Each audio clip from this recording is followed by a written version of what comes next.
My name is Anouk. I've chosen to read the story Me Too from a wonderful collection of stories written by Ayesha Chopra in a book called The Magic of Love. The reason I chose this story, Me Too, is it's a wonderful life experience story of a time in a child's life as they realize that they go in different directions from their friends based on interests and how one grows up. And for that reason, I've chosen Me Too. It was time once again for the inter-school sports tournaments, and the selection of teams was in full swing. When the basketball team was announced and Ruhi's name did not feature on the list, she was devastated. Why had she not been selected? She wondered with an aching heart and tearful eyes. She so wanted to be in the team because then she and Anya could have played the matches together. But now Anya was in the team, as always, and Ruhi had failed to make the mark. Sitting on the steps of the back porch, she was trying hard not to cry. That's how Wise Owl found her deep in thought. He immediately knew something was wrong when she responded to his usual cheery hello with a sigh. Concerned, he asked, "Is something wrong, darling?" "I feel terrible. I didn't make the basketball team," Ruhi whispered. Wise Owl knew of previous instances when Ruhi had not been selected for sports events, but she never looked this morose before. Today was different. There had to be another reason, he thought. What Ruhi said next confirmed his suspicions. "Anya always gets selected for sports events and I don't. There is something really wrong with me. I try so hard, but I guess I'm just not good enough." She stopped as her voice began to crack. Now where did that come from? Wise Owl wondered, but said nothing as Ruhi choked back tears. "I wish I could be as good as Anya, but I don't think I can be, ever." "Aren't you being too hard on yourself, Ruhi dear?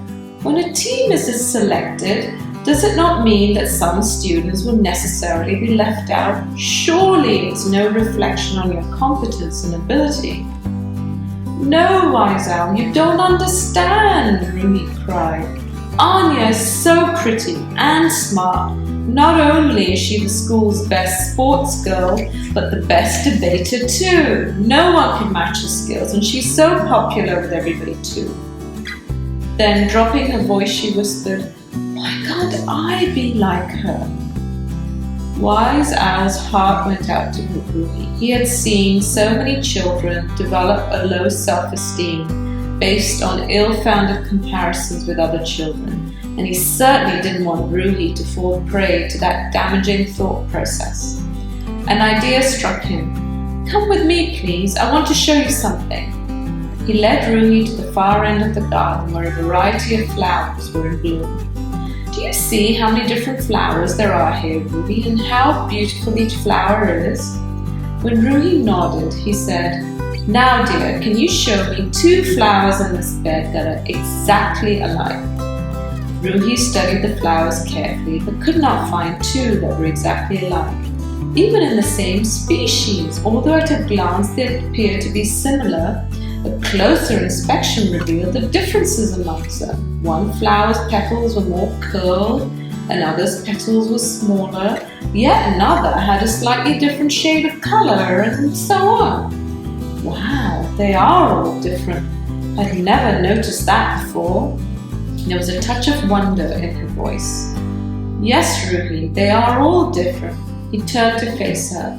"And just as each flower is unique and pretty in its own way, you are unique and pretty in your own way.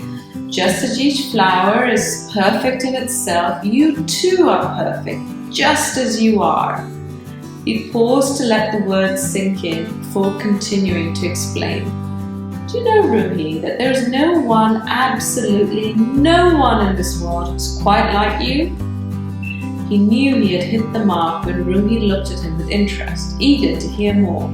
You are 1 in 7 billion.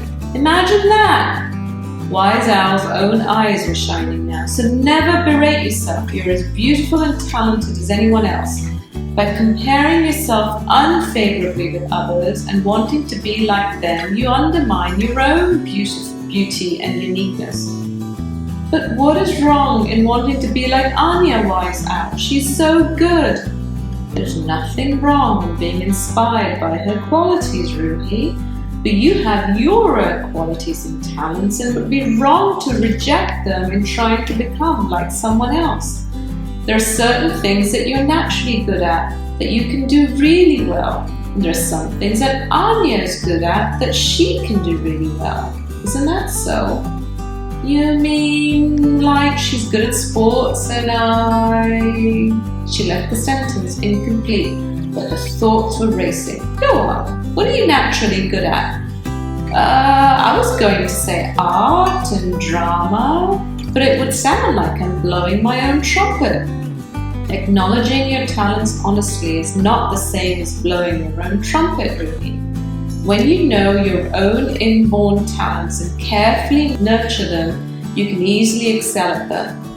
But if you copy someone else's skills only because they're good at it, then even if you learn to do it well, you may not excel in it in the same way that the other person can. The proverbial penny now dropped for Ruhi. She finally understood what Wise Owl was trying to convey. Ah, is that why I don't excel at sports like Anya? Wise Owl just smiled. Do you remember how happy you were when you painted the prize-winning picture in the art competition last year? He asked. Oh yes, I could paint all day and never get tired, Ruhi beamed. And the applause and accolades you received when you acted in the play on Founders Day, Wise Owl continued. Ruhi's smile got broader. That too, she laughed. I do love to act. You're very good at it too. Wise Owl's grin reflected Ruhi's joy. You see, Ruhi darling, the degree of joy and happiness you get by doing things that come naturally to you and which you love to do cannot be the same in pursuing someone else's interests. Yes, I can see that, Wise Owl. But I do like to take part in sports too, because then I can be with Anya. Doing things together makes us both happy, Ruhi insisted. Oh, certainly, Wise Owl agreed. It is good to take part in as many activities as you can. Just remember that there might be many occasions when you and Anya would engage in separate activities. That does not mean that you cannot support and encourage each other and share in each other's joy. Ruhi chewed on that for a moment. Okay, so are you suggesting that even if I'm not in the team, I can cheer Anya on from the sidelines and be happy for her? Yes, that's exactly what I'm saying. Just as she supported you by helping backstage when you performed in the play, you now have the opportunity to return the courtesy. Ruhi perked up. Right, I understand now. I shan't mope anymore for not being in the basketball team. Oh, how did you get to be so wise, Wise Owl?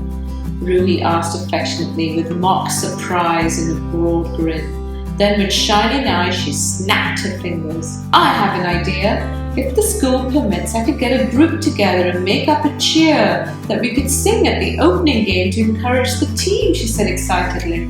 It would also show Anya how happy I am for her. That's my girl. Wise Owl was delighted. Ruhi's enthusiasm had replaced her earlier despondency. Just then Ruhi was called in for dinner. She said goodnight to Wise Owl, blew a customary kiss at him and ran inside. The idea of forming a cheer group excited her. She could hardly wait to put it into action. Meanwhile, Wise Owl did a quick dance step right there in the backyard, strutting a little, patting himself on the back, and feeling pretty pleased. That wasn't bad at all, even if I say so myself, he preened. With a loud hoot, he flew away to perch once again on his favourite limb of the old banyan tree that was his home and from where he could keep a protective eye on Ruhi. The end.